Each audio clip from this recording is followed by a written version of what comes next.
Focused on quality and convenience, there isn't much you won't find at Marie's Mini Mart. Home-style breads, sandwiches, plus a variety of artisan breads and delicious single-serve desserts available exclusively at our Frecker Drive location. Marie's Mini Mart, with 25 locations wherever you go, there we are.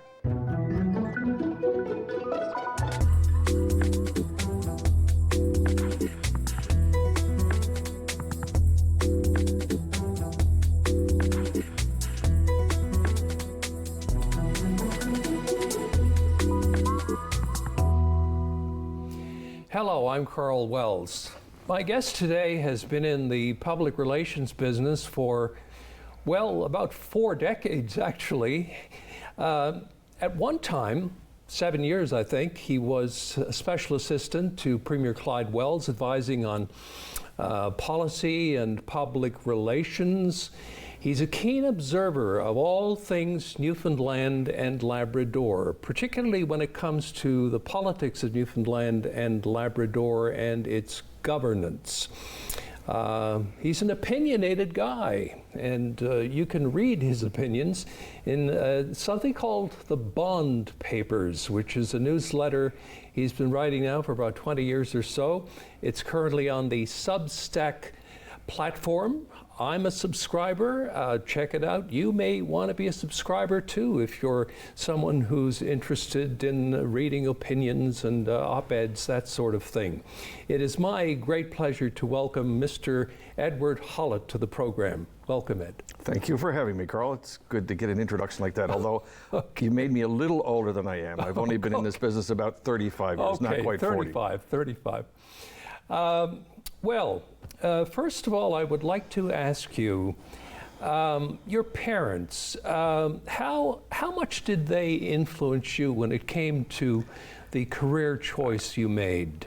That's a great question, and you're going to dive right into the heart of it. When we could go for probably the full time we have today, just on family and parents.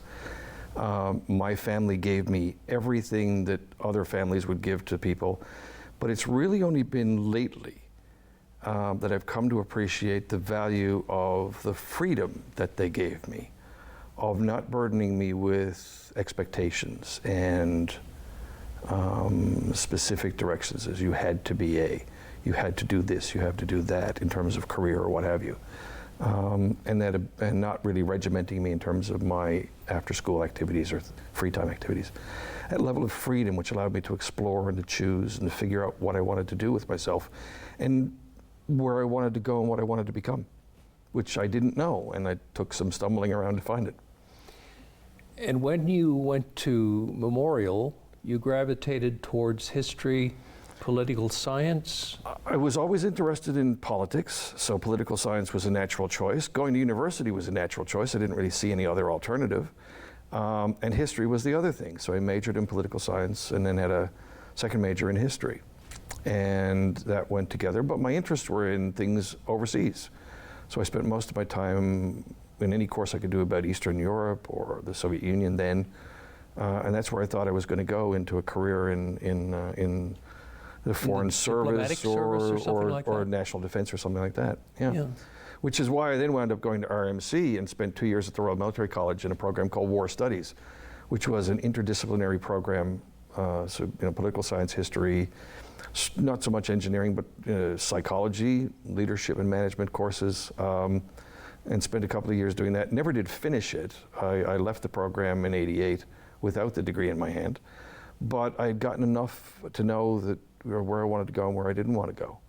But that actually turned out to be tremendously beneficial, because I was spending all my time talking about things like the higher direction of the war and the First and Second World War, foreign policy, and it was all politics and all the things that I'd been interested in, and that were applicable, because a lot of it, what I was talking about, was how decisions get made, how people make decisions, how groups make decisions, and that then became a natural flow to what I did later.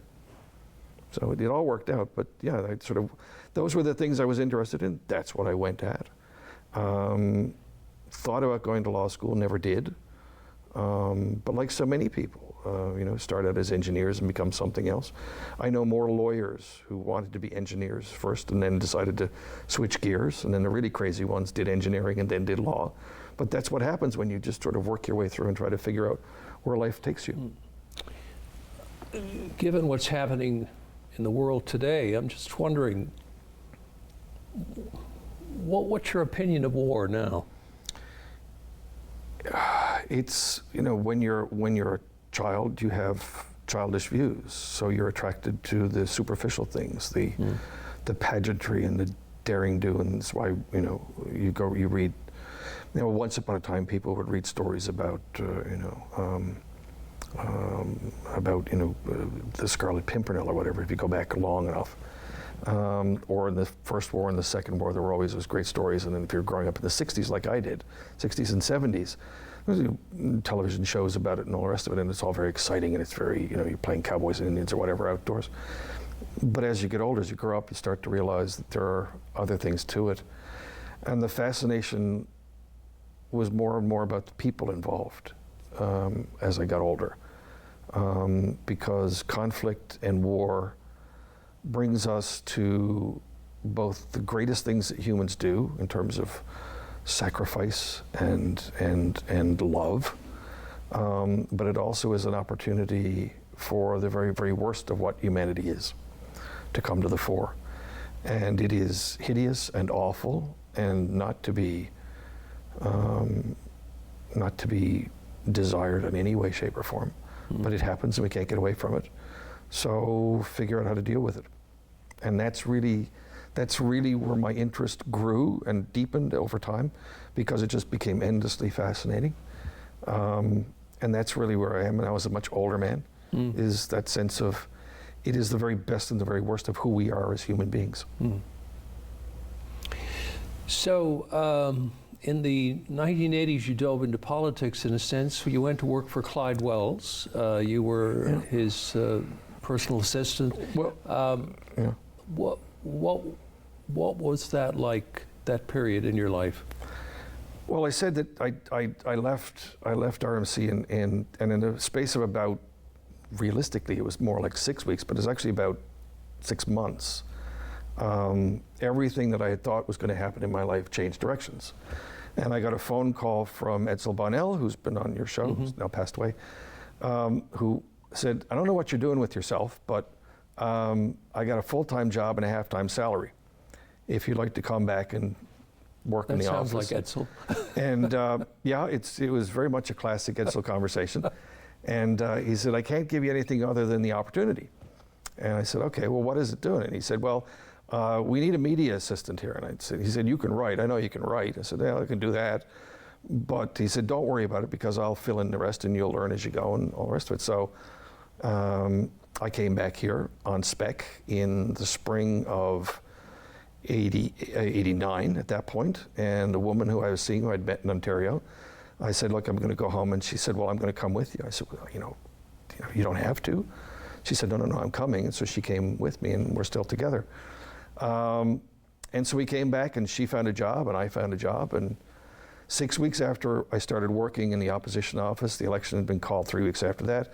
And 3 weeks after the election was called, I found myself moving onto the 8th floor, where I was the media assistant. So I dealt with media inquiries. I went through scrums, but in those days we recorded everything. So I recorded scrums and interviews, learned from Judy Foote and Edsel Bonnell, had two of the best teachers I could have wanted. And then in Karl Wells had a whole other kind of education. And I also did policy work. So I did monitoring files and keeping on top of things. So it was 7 very busy years of that. So it was, it's not something I would have willingly gone into if I'd known what it was going to be like. But, just to give an example of it, my son was 3 before I actually spent any serious amount of time with him. It's one of the dangers of that kind of life. In June of 1990, the month I got married, I spent the first 3 weeks of the month working 16-hour days. That was the summer of Meech. So I would go to work at 7 in the morning or 8 in the morning, and I'd come home at 7 or 8 at night and do work through till whatever, get a few hours sleep and go back to work. That's an incredible pace, and it's an incredible amount of work, but I got to see so many things and meet so many people and do so many things that it was an invaluable experience that you could never pay for and you could never anticipate. Now, speaking of premiers and prime ministers, your newsletter is called The Bond Papers, after Sir Robert Bond. Yes. Why? Probably the greatest of the prime ministers of Newfoundland, starting from 1855. Had always been a character I was interested in, but when I went looking for a title, that's the one I settled on. Originally, the Bond Papers was supposed to be a series of papers produced by a think tank. That's what I thought might be interesting. So I would write, that would be the series of things, and that I wouldn't be writing them, but I'd get other people to write them. And in the summer of, all through 2004, when Danny Williams was fighting with Ottawa over the offshore, I kept thinking that, you know, I'd written something about it and I did a couple of interviews about it, but I kept thinking, there's got to be something else that I can do to get this moving. And over the Christmas break in 2004, I found this relatively new thing called blogs. There's a program software that was very easy to produce, and you could write things and then post them. You could enter them online and post them. And there were no hosting fees involved. It was all done free of charge. And that's what I did. I found that and I started it up, came up with some ideas and started writing to provide some background and some information, because I'd found that for some reason what I thought was common knowledge to people and was common knowledge to some of us wasn't widely known. Things about like the offshore and how who owned it and how government made money from it and how royalties worked and what was equalization and all those sorts of basic things I thought we knew. We didn't know. So that's what I did. And I launched it on the 3rd of January 2005, figuring it'll last for a couple of months until this thing is resolved and I'll keep doing what I do normally in work and this wouldn't matter. And eventually it turned into a year and another year, and here we are now almost 20 years later. Wow. But Bond, just to answer the question, it was a great character and it was a good name for it. A name that some people might know. In a sentence or two, why do you think he was our greatest prime minister? While I was in Kingston, I spent a lot of time looking at the First World War, and when I came home, realized that there wasn't a lot known about Newfoundland's international identity. In fact, there was an assumption that we didn't have one. So as I started digging into it and started looking more at the period from about 1870 to about 1920, or that 50-year period, I found in the 90s and into the early parts of the last century, about Bond's period, there were a great many interesting things going on. And the more work I did, the more I found it was fascinating. And so, for example, when we talk about the First World War and how we got into the war, most of what we believe was not true. And a lot of it is rooted in what had happened in Bond's day. But that sense of Newfoundland as having a greater place on the international stage than anybody generally talked about was something that attracted me to him. And that's how I found out about it. You know, Bond had been a member of a cabinet in 1894 when the government almost collapsed because it was broke, and had only secured the country's future by putting up his own personal wealth as collateral for loans to keep the government going. That was in Whiteway's government? In Whiteway's government, in 1894. Yeah. So it's a fairly potent character, fairly considerable character, and an interesting character. And I thought, call it Robert Bond Papers. It's good enough. And Bond Papers is easy to say, and it captured and went on from there. You wrote a piece a while ago called Real Made Up Newfies. I wonder what Robert Bond would have thought of this. But anyway, you were spurred on to write this by something that was written by Bob Hollett about Tibbs Eve. What was the connection there? I've written about identity is one of the things that I've written about, particularly about Newfoundland identity. So having had the experience that many of us have had going all the way to the mainland and encountering, and I'd always had a difficulty with words like Newfie. I've written about that quite a bit. And so Bob mentioned somewhere that he had never heard about Tibbs Eve before. Neither had I, actually. And well, and so that was one thing I noticed. And then I came across a reference that the other person who figures in it is Heidi Matthews, who's from here originally, but is a law professor in Ontario, who had, because of some things that she was saying online, had been called a newfie for the first time in a derogatory way, and it was her first experience. She wrote about this on Twitter, and I took the two things together, just as a way of talking about how a lot of these things that these things are actually in some cases made up. So Tibbs Eve is in a sense made up. It was a marketing ploy for George Street. It does exist. It is a thought. It's an idea. In fact, I think I can remember at some point hearing about it. Edsel mentioned it at some point because I was good friends with his sons, and so I was around Edsel a fair bit when I was younger. But not the way it is presented as some kind of traditional Newfoundland holiday that everybody recognizes and celebrates. It's made up. Oh, and we should explain, it's the day before Christmas Eve. It's the 23rd of December. Yeah. And there's no idea of where it came from or what it means. But it's something, and you can actually trace it. If you do searching online, you will find, because other people have written about it, that it really didn't exist as the way we now talk about it before 2010. And I then related that back to screech-ins, which are, I think, appalling. This idea that your identity as a Newfoundlander or Labradorian can be converted into mouthing a few words of gibberish, licking a stuffed puffin's backside, or kissing a cod and downing a shot of rum, doesn't do us any credit for who we are collectively as people, as a society, as a community. And then in Heidi's case, in Heidi Matthews' case, I was particularly struck by the fact that here was somebody in her 30s who had never experienced being called a newfie in a derogatory sense. And to me, the word is nothing if it isn't always derogatory or demeaning. Even when people are innocent about it, then they may not be aware of where it came from. You in fact put it in the same category as hillbilly and paddy, which is Yes. pejorative Yep. they use for Irish people. Very much so, and it again, it's part of a larger experience that a lot of people have of that notion of, in the United States, of hillbillies, and people who come from Appalachia, poor, stupid, inbred, looked down upon for a variety of reasons.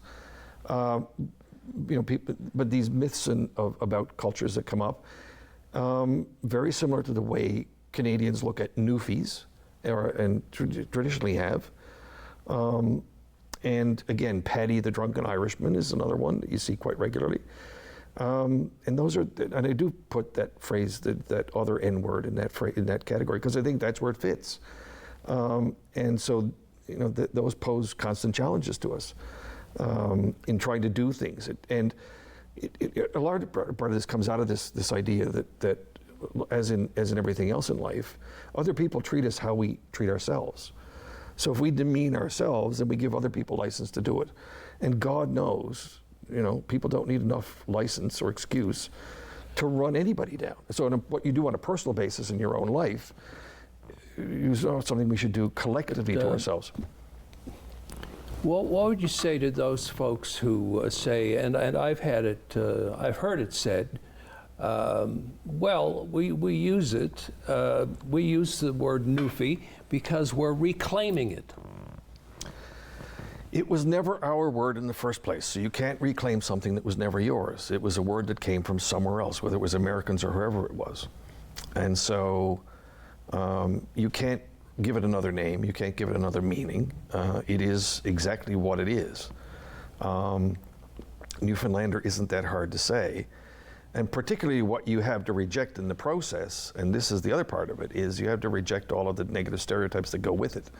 The sense of clownishness is not just being, easygoing and fun-loving. It's the drunkenness and there's a lot of negative aspects to that, being lazy and so on. That's the kind of thing that inevitably gets attached to it, and it's hard to get away from that. You ended the piece, Ed, by saying if we stop thinking like Newfies, yes, we'll stop acting like Newfies, and we'll stop being Newfies. Right. Can you elaborate on that? That actually goes back to a point about something like Muskrat Falls, which I've written about extensively, and that's the sort of thing that we do to ourselves. We make these incredibly crazy decisions about things in a very bad way. It's not like we don't have a collective experience of doing things very differently, but that's the sort of thing that I would hold up as an example, because there are an awful lot of people that you'll run into who will say, well, what do you expect? You know, they were broke before, then they got oil, and then they're broke again. They blew their money. We reinforce those stereotypes. So that's why I said, if we stop using these attitudes, if we stop talking about ourselves in derogatory terms, and eventually we'll stop doing derogatory things collectively to ourselves. We'll start taking things more seriously, start taking ourselves more seriously. Did you get much reaction to that piece? No. And was it positive or negative? I mean, I get reactions sometimes on some things, but people do read it. I did not get a great deal of pushback, but the biggest thing was Bob sent me a message, Bob Hollett, to say, I understand you wrote about this. I said, yeah, here's what I wrote, and I sent him the link to it so he could have a look at it. And he once he realized what I was doing, and he said, well, that's right. My experience was right. It's a funny sort of thing. For the longest time, people would never react. And when I slowed down writing and stopped writing in 2016 for a while because of some work commitments, I went through a really strange period where people would come up to me on the street. I had somebody follow me on the street and come up and introduce themselves, or getting groceries checked out. And I don't think of myself as any kind of sort of celebrity. I'm just do this, and I do it to keep my own mental health. And so it was really quite strange to have people saying, hi, I used to read your stuff all the time. It's wonderful, good. It's too bad you're not doing it anymore. And that for me was a really interesting thing. So most times, no, I don't get a great deal of response. What really gets your goat? Like what drives you to the word processor to put something down? That's a hard thing to say because there are many motivations, anything particularly that might come up. Sometimes it's about explaining things. It's about, but oftentimes, as the case of the Newfie thing, it's about the sense of frustration that we can be so much better than this. It's never about criticizing. It's never about pulling down. It's actually about building up and saying, oh, good God, why have we done this? We've been down this road before. We know it doesn't work. Why are we going at this again? Or we were so, we've gone off in this, we're going around. I wrote a piece a long time ago because I did do a column before I did the Bond. I did a column for The Independent at one point when it first started up, and Greg Locke was the editor. And I called it Outside the Box because I think that's the way we should live. We should live thinking outside the box, look at new things. But I wrote a piece at one point, and I talked about the start of it, that this was in the early days of the Conservatives in 2003, and I said there was this sense that we're on a merry-go-round, a rhetorical merry-go-round. The ins can talk about the outs talk about the ins doing massive giveaways, and there's this rhetoric this we do over and over and over and over again. And why do we do that? And that's really a large part of the motivation actually sort of grew out of that idea. If people don't understand things, we need to explain them a bit better. Here's some background information that you can go find it. An awful lot of the things I write are built like that with what John Guzzi once said were like footnotes. I use my links as footnotes to send people off to read something else if they want to find it. But it's mostly about the notion that we can be better than we are. And we can be better than we allow ourselves to be. And that's, it's particularly when I think we're falling especially short. It's my impression that people in this province have a very thin knowledge of Newfoundland and Labrador history. Does that matter? I think that observation is true, and I think it contradicts what a lot of people believe, which is the thing that we always celebrate our history. But the truth is that an awful lot of people don't know anything about Sir Robert Bond. They don't know what Newfoundland was like before 1949. In fact, I think there's a a collective cultural bloc to talk about things before 1949. And then go back to the Newfie point, is an awful lot of things we believe are simply not true. If you actually go back and look, you find a far more fascinating and far more interesting story. Even to the point where when the government was in financial difficulty in 2015, 2016, you'd see everybody running to Janice McKinnon, who'd been the finance minister in Saskatchewan and was part of the government that got them out of a problem in the early 90s. And I said to a number of people here locally, a number of reporters, well, why don't you talk to somebody like Clyde? Because if you don't remember, if you weren't here at the time, strangely enough, even people who lived here don't remember, we went through an enormous financial problem in the early 1990s as well, but got ourselves out of it. And it was difficult, and it was hard, and it caused other people a lot of grief, but we fixed it. We fixed the problem. And then oil came, and there were decisions taken in the 90s that actually were rooted in the 1980s under the Conservatives that laid the foundation for the oil industry. And all of the good stuff that happened after 2003, 99% of it is rooted in what was done before 2003. The oil royalty regimes and all those sorts of things that came along that produced most of the cash that we spent in a hurry came from that period before. So we have this sort of amnesia, not just about the distant past, but in some cases about the relatively recent past, which is, again, is another reason why I write.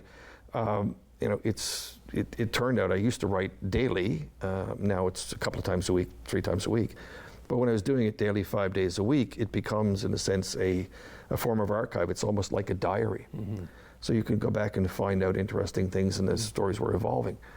But no, I think collectively in this province, we don't have the sense of ourselves that we once had, people of an earlier generation, like you and me.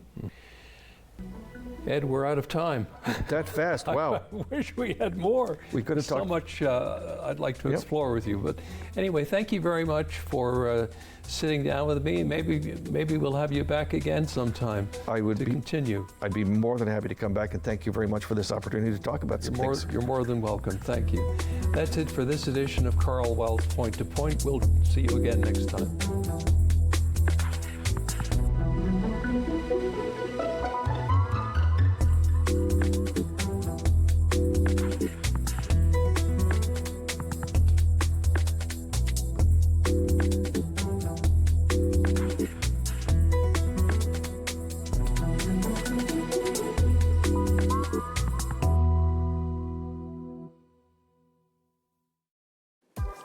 Your opinion matters, and we want to hear from you. Get in touch with us using our viewer feedback line, your direct connection to shaping the shows you love. It's easy. Just grab your phone, scan the QR code on your screen, and take our quick survey. Share your thoughts, and let's make your viewing experience even better. If you want convenience, Marie's Mini Mart is here for you. A one-stop shop for a variety of products, home-style breads, sandwiches, plus check out our freshly baked artisan breads and single-serve desserts exclusively at our in-store bakery on Frecker Drive. With 25 locations, wherever you go, there we are. We want to hear from you. Provide feedback on this show or find out how you can get involved. Call, email us, or scan the QR code to take our quick survey. Public transit, garbage pickup, parks and recreation programs, snow removal on your street. How can you stay informed about these and other important local services? Tune to City Council coverage on Rogers TV. See your community leaders at work on Rogers TV City Council coverage. Here are 3 reasons why your social strategies should include Rogers TV. Reason number 1 is we have hyper-local audiences. The community TV channel gives you a chance to engage with people where you live, so you really get to know your neighbors and they get to know you. Reason number 2 is we can help diversify your distribution. With social media, it's really important to be able to have a wider audience, and Rogers TV can actually help complement your online presence by delivering to a different audience. And it's actually really easy to repurpose your existing content or to just create new material specifically tailored for community TV. And finally, reason number 3